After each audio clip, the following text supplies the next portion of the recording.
Hey, happy day.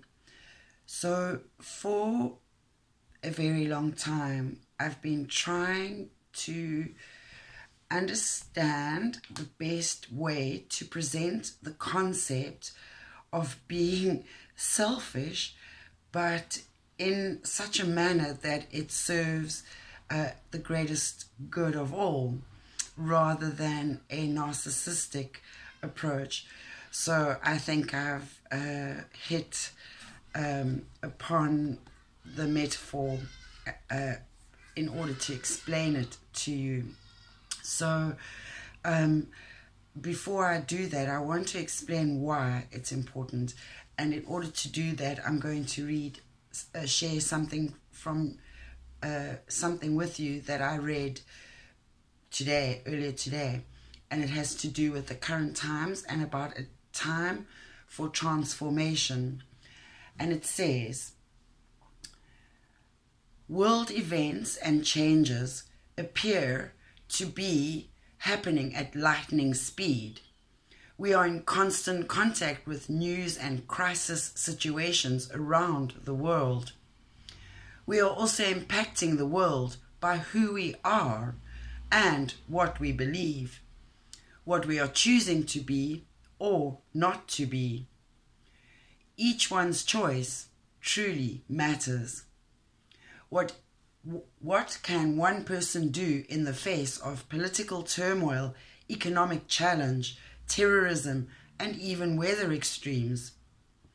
The truth is, every spiritual seeker is a powerhouse of spiritual energy and counts for more in the world equation than most realize. We can make the crucial difference in our world events, and we can do that by using our energy, certainly that of the spiritual energy, in order to deliver fast, positive change. And then there was another very interesting, sorry, I have to find it from, and then the next thing I'm going to read to you is by Dr. George King, and it says, in the beginning there was silence, no movement, just complete, immobile silence, all pervasive, omnipotent, everywhere at the same time, of the exact intensity was the silence. But in the silence was potential, and that potential was God, or the divine creative intelligence. When the divine creative intelligence put into activation a certain power called divine will, a picture was formed from mind substance, if you like to call it that. All manifestation, as we know it, is a result of the action of this divine will. You see, the divine will put an opposite force into silence and immobility.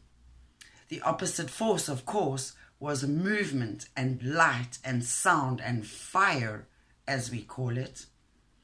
The result of this opposing force brought a complete realization of potential, and we are that realization. The divine source sent from itself particles of itself to be wrapped up in the matter that it had made, so that these particles may gain all experience and return back to the Godhead again as conscious gods.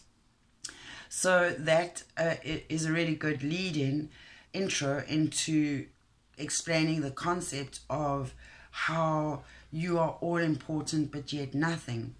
So what you need to do is to imagine that, in the same as in your human body, there are a whole many million, billion, trillions of cells, and each cell serves a function based on perhaps an organ and an organ system within the body.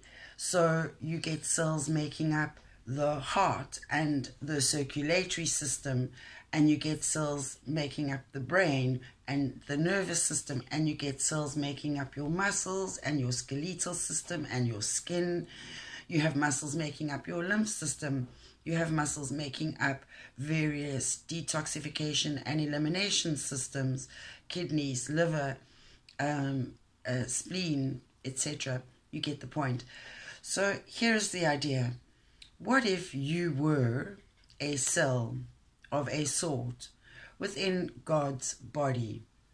So it would be interesting to explore perhaps what organ cell would you fall into, or what organ system would you fall into, in which case you would understand your mission and purpose, and what is required for you as far as functionality and operations go.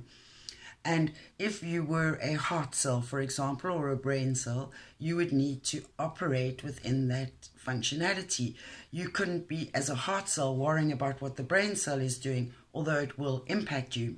So can you see how you, as an individual cell, it matters that you operate in your fullest, highest capacity and to your highest potential, in order to be the purest cell? Because if you are not being the purest cell, if we are being toxic anyway, we are then being a diseased cell or a cancerous cell in that system. And so you need to be a cell that works as part of a collective of other same cells, what we would consider to be our tribe or our brothers and sisters, our family, our partners, husband, wives, etc. And so you need to have an awareness of all of us operating, all similar like cells, all doing our thing to the best of our ability, but all operating towards the same cause, which is to make the heart function or the brain function to the best of its ability.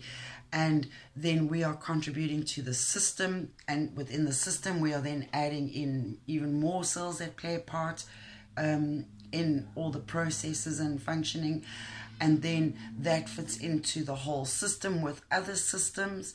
So can you see the complexity?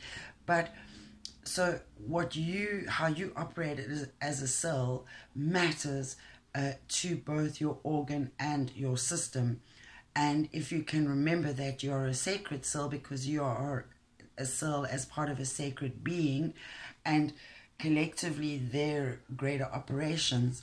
So I hope that clarifies an understanding of why what you do matters, and why what you think about yourself matters. And it leads me to the nature of reality, and a lovely story I read, a Buddhist based story, goes as follows. One of the students of the Lord of Buddha said to him one day, "My Lord, what is reality?" And the Lord Buddha didn't answer. And he said, "My Lord, I ask you for a second time, what is reality?" Once again, the Lord Buddha did not respond nor answer.